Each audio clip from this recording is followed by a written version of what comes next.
সুস্থতাই দেয়, এবং সেই সুস্থতা তো নিশ্চয়ই আমাদের দরকার, এবং সেটা সংস্কৃতির মধ্য দিয়েই আমি অনুভব করেছি আমার জীবন দিয়ে, যে মানে যতটুকু বড় হয়েছি সেই জায়গা থেকে, সেই অভিজ্ঞতা থেকে বলছি যে সংস্কৃতির সঙ্গে থাকতে থাকতে আমি বুঝতে পারি যে কোনটা সুন্দর, কোনটা অসুন্দর, কোনটা করা ঠিক না, কোনটা আরেকজনের জন্য ক্ষতিকর, আমার কোন পদক্ষেপ আরেকজনের জন্য ক্ষতি করছে। তো সেইটা আমার কাছে মনে হয় সেটা খুবই প্রয়োজন এখন। এই সংস্কৃতি ঘেঁষা হওয়া মানুষের জন্য খুবই জরুরি, কারণ একটা মানুষ যত সংস্কৃতির কাছে থাকবে তার এই বোধগুলো তৈরি হবে।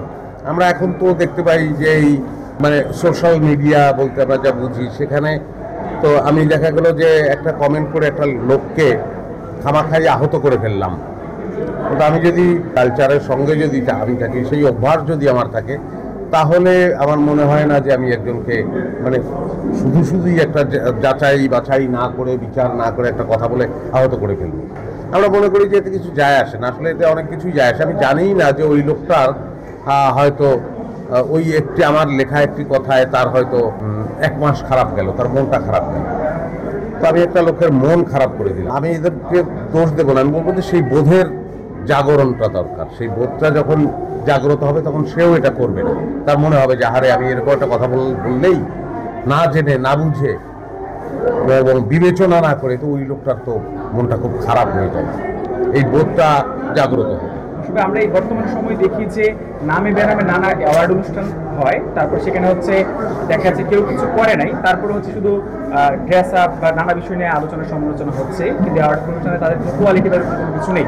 যারা এরকম ধরনের অ্যাওয়ার্ড আয়োজন করছে তাদের জন্য বা এইটা আমাদের জন্য কতটুকু আসলে হার্মফুল হচ্ছে? প্রথম কথা হচ্ছে যে আমি এটা জানি না, এই মাত্র আপনার কাছ থেকে শুনলাম। জানা হয়তো আমার উচিত।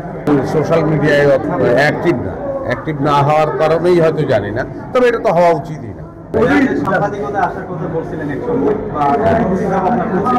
না, আমি আসবো কিনা সে না, আমার ইচ্ছা করে। আমার যেমন ইচ্ছা করে যে অনেক সাংবাদিকের ইন্টারভিউ নিতে ইচ্ছা করে, স্ত্রীর ইন্টারভিউ নিতে ইচ্ছা করে, আমার খুব কাছের বন্ধু তাদের ইন্টারভিউ নিতে ইচ্ছা করে। ইন্টারভিউর মধ্য দিয়ে অনেক কিছু আবিষ্কার করা যায়। আমি একবার কক্সবাজারে বান্দরবনে বাচ্চা 2টো ছেলের ইন্টারভিউ করেছিলাম। আমি এটা আমার মোবাইলে আছে, খুবই ইন্টারেস্টিং ইন্টারভিউ।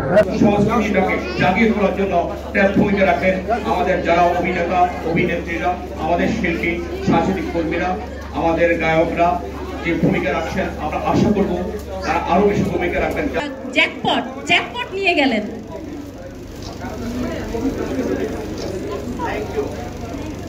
অসংখ্য ধন্যবাদ মোশাররফ ভাই।